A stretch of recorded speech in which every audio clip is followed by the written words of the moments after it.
Hello people, welcome to my channel. I'm basically here to talk about the Mount Chiliad. I'm not really searching for anything.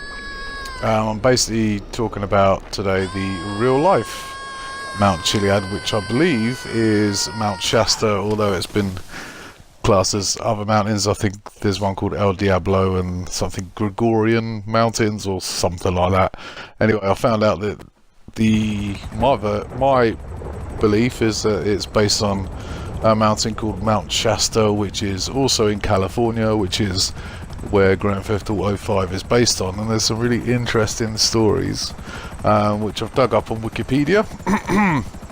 Yeah, you can't always believe Wikipedia, but I've read these stories on other websites before, and I thought I'd do a little video about them today. So I'll read off a couple of bits and pieces from it. As far as I know, this is a public kind of thing. You can add anything you like to Wikipedia, so I don't think there's any copyright involved there. But anyway, it says California's Mount Shasta has been the subject of an unusually large number of myths and legends. In particular, it is often said to hide a secret city beneath its peaks. In some stories, the city is no longer inhabited, while in others it is inhabited by a technologically advanced society of human beings or mythical creatures. So, a couple of stories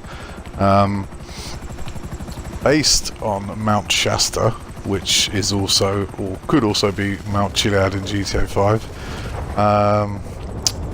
Well, basically, there's people called Lemurians who allegedly live inside the mountain and wear white robes, so they could be like the Epsilon people, maybe. Instead of wearing blue, they wear white.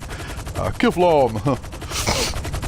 And they've got special magical powers and all that sort of stuff. Somewhere else I read they're like kind of trans-dimensional beings, not unlike... Oh, look, there's a big cock. Not unlike aliens or anything like that. You know, greys, them sort of aliens, possibly. Another story I read, there's a person called Guy Ballard. While hiking on Mount Shasta, he encountered a man who introduced himself as Comte de Saint-Germain. And he's said to have started a ballad on the path of discovering the teachings that will become the I Am activity religious movement. Okay. And there's another one about J.C. Brown. He was a British prospector who discovered a lost underground city beneath Mount Shasta in 1904. Brown had been hired by the Lord Caldrone Mining Company of England to prospect for gold, and discovered a cave which sloped downward for 11 miles. In the cave he found an underground village filled with gold shields and mummies, some being up to 10 feet tall. 30 years later he told his story to John C. Root, who proceeded to gather an exploration team in Stockton, California. 80 people joined the team, but on the day the team was to set out, Brown did not show up. Brown was not heard from again. So there's some kind of... I think it's too coincidental to not be based on the Mount Shasta. So yeah, I think it's quite interesting. And maybe I did actually. There's something in this video in a couple of minutes. I thought there might have been like a doorway there. I'll shoot in the rock surface, the rock face, cliff face, to try and kind of see if any of the bullets go through and don't actually kind of hit the side of the mountain. But as you can see, it's not kind of working very well. I'm just trying to look at the Mount Chiliad mystery in a different light and see if I can do anything else. I've got a couple of other ideas as well. I saw something a little bit interesting later on in the video, and so I'll probably work on that when I get a bit of time. But yeah, it's all very fascinating, really. There was another story which I can't seem to find actually, and that was a similar thing about a man who was hiking on Mount Shasta, and he kind of found a hole or a cave or something like that, and if my memory serves me correctly, he kind of stumbled down it and hurt himself, and these Lemurian people kind of patched him up, possibly he might have broken his foot, I'm not too sure, or cracked it or something, and they kind of healed him, and he healed up really, really fast, and they showed him the underground city, and then you know, they told him that they want to be left alone, kind of, but he's welcome to kind of stick around. And then he stayed for a couple of days, possibly, and then he came out of the cave, and he brought someone with him, but he could never actually find where the cave was again. It kind of disappeared. So that's another little story. But yeah, I think with Grand Theft Auto, I noticed they do a lot of time-based things. You know, if you can't start a certain mission unless it's a certain time. The ghosts on the hill near the lighthouse, that doesn't really appear until a certain time.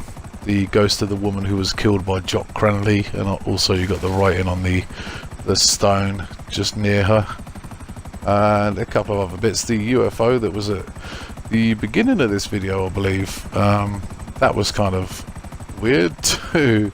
So I was just checking the time then. Yeah, so there's a lot of kind of time-based things on this, and I think if there is anything, if there is a genuine kind of mystery to be solved in this game, I think it has to be a kind of a right time, right place moment. Which is frustrating, really, because I suppose if they've done it properly, if Rockstar have done it properly, then you could probably figure out what time and what place to be at and do it. But the game's 3.5 years old, or it's August now, August the 1st, 2017, so September, October, so it's almost 4 years old. I think it was released in October 4 years ago. So, you know, it's kind of, I think they waited 10 years for the Grand Theft Auto San Andreas, and they actually told everyone that the Bigfoot was actually a fake. So it's freezing again. That's because I'm pressing the guide button, that's why it's freezing. Yeah, so it's kind of like, oh, alright then. Well, you know, so I think I also found another egg, or 2 eggs actually. Nothing special. You drive past them whenever you play Grand Theft Auto, but it's just kind of something that skipped people's attention, possibly. But that's at the end of the video. It's the last shot, so maybe I can shed some light on stuff. This thing here that I'm shooting at, and the one in the previous scene, there's a load of litter on the side of the mountain, and what looks like a load of vines as well. And I'm not too sure why that's there, why it's kind of clinging onto the side of the mountain. So I found that kind of unusual, and I thought maybe you need to set it alight. As you can see, kind of center screen there, there's like magazines, and I blew myself up because I'm a tit. So yeah, well, I hope you've enjoyed this video, and I hope you enjoyed the little stories. Go on Wikipedia if you want to find out more, or just kind of type in Mount Shasta stories on Google or Bing or other search engines, and you'll find out some other stuff. And maybe there's the eggs there, the 2 little clocks. And maybe it'll shed some light, and maybe we'll get this mystery solved once and for all. Anyway, thank you very much for watching. I muchly appreciate it. Like, subscribe, share, comment, and all that other jazz. Thank you very much.